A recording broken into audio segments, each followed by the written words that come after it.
let's look at 2025 AMC 10A problem 1. So this year, 2025 AMC 10A was pretty challenging compared to all the recent years. And problem 1 though is still pretty easy. So Andy and Betsy both live in Mathville.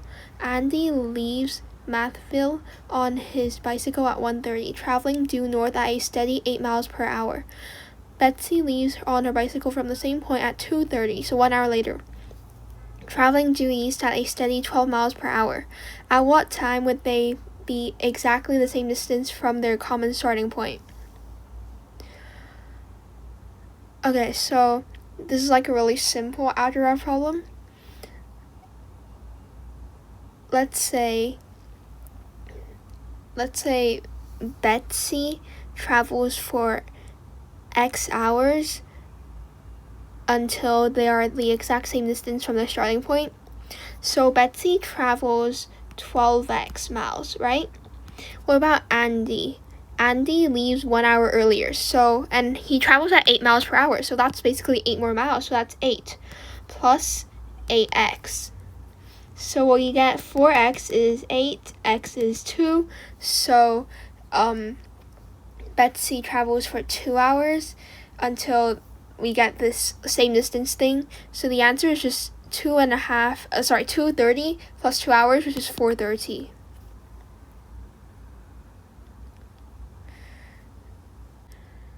So moving on to problem 2. A box contains 10 pounds of a nut mix that is 50% peanuts, 20% cashews, and 30% almonds. A second nut mix containing 20% peanuts, 40% cashews, and 40% almonds is added to the box, resulting in a new nut mix that is 40% peanuts. How many pounds of cashews are now in the box?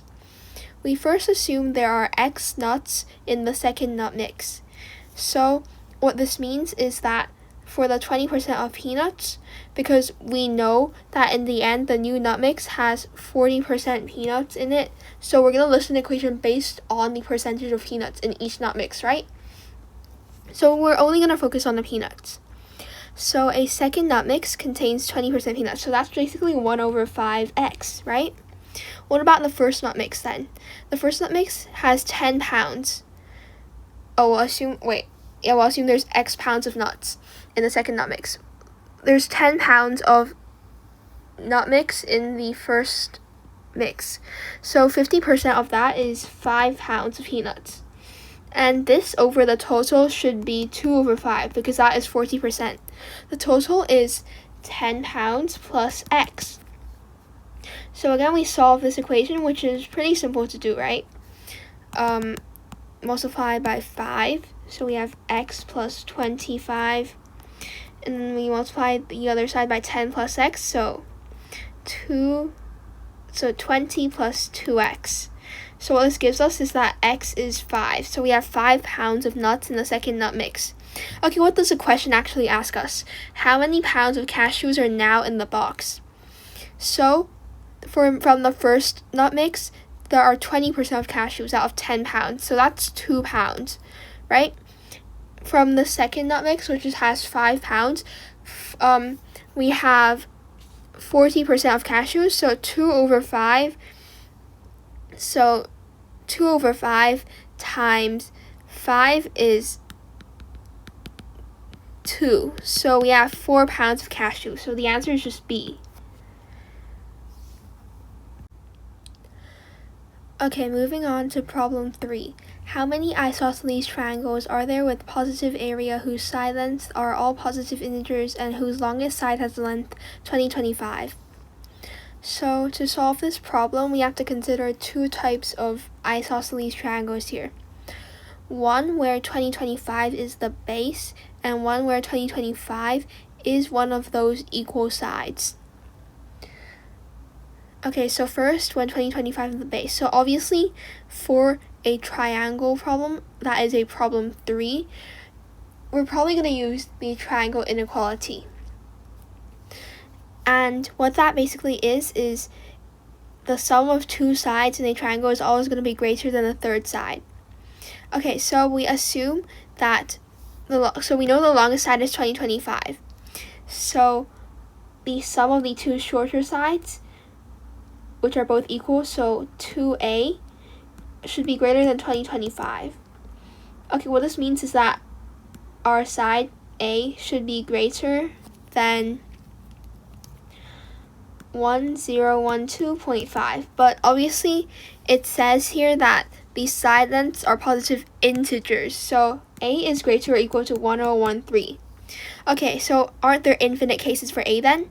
No, because the longest side is 2025, so the maximum A can be is 2025 here. So how many numbers are here then, right? We have 2025 minus 1013 plus 1, which is 1013 numbers. Okay, but clearly this is basically at least half of any of our answer choices here, so we're missing a case. So even if you didn't think of the second case in the first place, you would try to think of it now. So what about when 2025 is one of the equal sides? So we have like a triangle where we have 2025, 2025, then some other side over here, right? We'll call this B. Then we know that this doesn't have any restrictions because, okay, firstly, I guess B is less than or equal to 2025. But secondly, 2025 plus B is always going to be greater than the third side, 2025, right? And similarly, if B is less than 2025, less than or equal to 2025, then these two sums would be greater than B. So we don't have anything to worry about. It's just that B has to be a positive integer. So B can be from 1 to 2025. So 2025 minus 1 plus 1, which is 2025 cases. Notice though, if we add these two numbers up, this gives 3038, which is 1 over 3037. And since we can't really think of any other cases, we can assume the answer is 3037. And to prove that, we know we've overcounted one case, which is the equilateral triangle, where all three sides are 2025. So here, when A is 2025, we have an equilateral triangle, right? Here, when the base is 2025, when B is 2025, again, all three sides are equal, and there is an equilateral triangle. So we've overcounted this case where all three sides are equal to 2025. So we minus that one case, and we have 3038, the sum of these two numbers, minus 1, which is 3037. So the answer is just going to be D. So moving on to problem 4. A team of students is going to compete against a team of teachers in a trivia contest. The total number of students and teachers is 15. Ash, a cousin of one of these students, wants to join the contest. If Ash plays with the students, the average age on that team will increase from 12 to 14. If Ash plays with the teachers, the average age on that team will decrease from 55 to 52. How old is Ash? So let's say Ash is X years old, since it's what we want to find out. So the answer is going to be X. Alright, and say there are A students and B teachers. So the total number of students and teachers is 15. So that is 15. A plus B is 15. And we know that if Ash plays with the students, the average age on that team will increase from 12 to 14. So we have 12A, which is the previous sum of the ages of the students, plus Ash's age, X, over A plus 1, because there is now one more person, so the average has to divide by A plus 1, is 14. We also have that if Ash plays with the teachers, the average age on that team will decrease from 55 to 52. So 55B plus X over B plus 1 is 52. Okay, so now let's simplify these two equations, i.e. we want to get rid of these. We want to make sure that both sides are factorizations rather than fractions. So we multiply both sides by A plus 1. We have 12A plus X equals 14A plus 14, which gives us 2A equals, so X equals 2A minus 7. Plus 7. On this side, for this, we have 55b plus x equals 52b plus 52, which is that x is 52 minus 3b. So we get that 2a plus 7 and 52 minus 3b are both equal to x. And since a plus b is 15, we can plug in that b is 15 minus a. So 2a plus 7 is 52 minus 3, 15 minus a. So if we solve this, we can solve for a, right? And we get that 2a plus 7 is 52 minus 45 plus 3a. And a is gonna be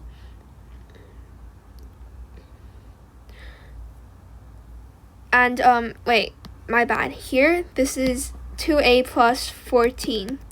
So this would all be 14. So here a would be 7. So there are 7 students. And we want to solve for a because we have x represented with a. So x is 2a plus 14, which is 14 plus 14, which is 28. So Ash is 28 years old.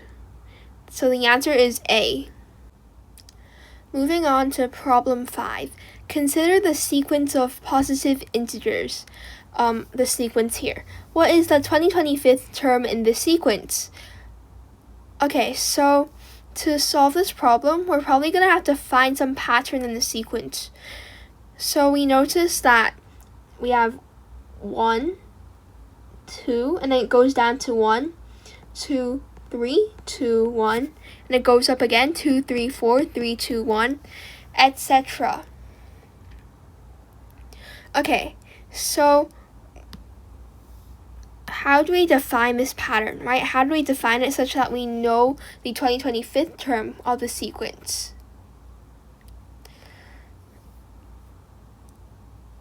So notice that for these two terms, so we'll call it like a recurring pattern every time there is a new one. So for these two terms, this is like, there are 2 terms here. There's 1, 2, 3, 4 terms here. There's 1, 2, 3, 4, 5, 6 terms here.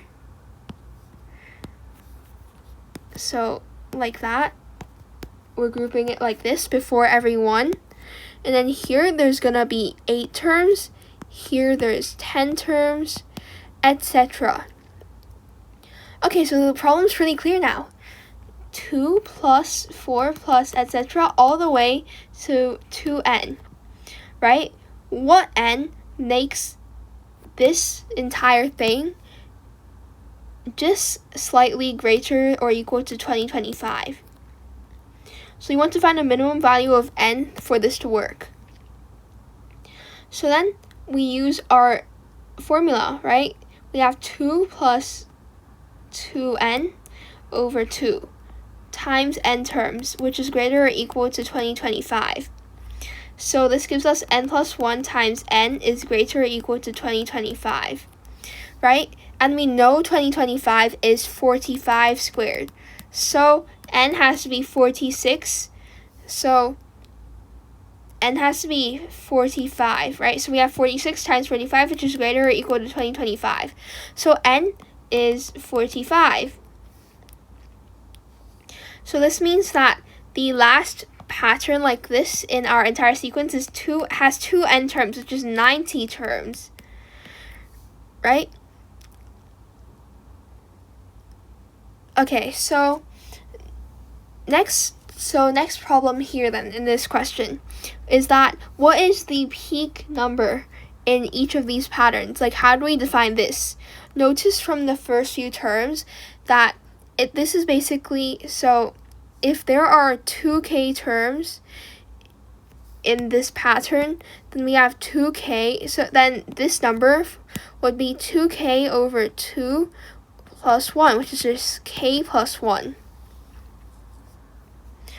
So this means that for our 45th recurrence of this pattern, we have 1, 2, 3, etc. all the way up to 45 plus 1, 46, and then down to 3 to 2, right? And there's 90 terms here, which you can add up and count. So which one is the 2025th term? Well, notice that the sum of the first 44 terms in this series would be 45 times 44. And what is that? Well, 45 times 44 is 180 plus 180 here, so we have 1980. So this term would be the 1981st term, right? And we want the 2025th term. So 2025 minus 1981 plus 1 gives us 2025 minus 1980, which is 45. So the 2025th term would be E, 45.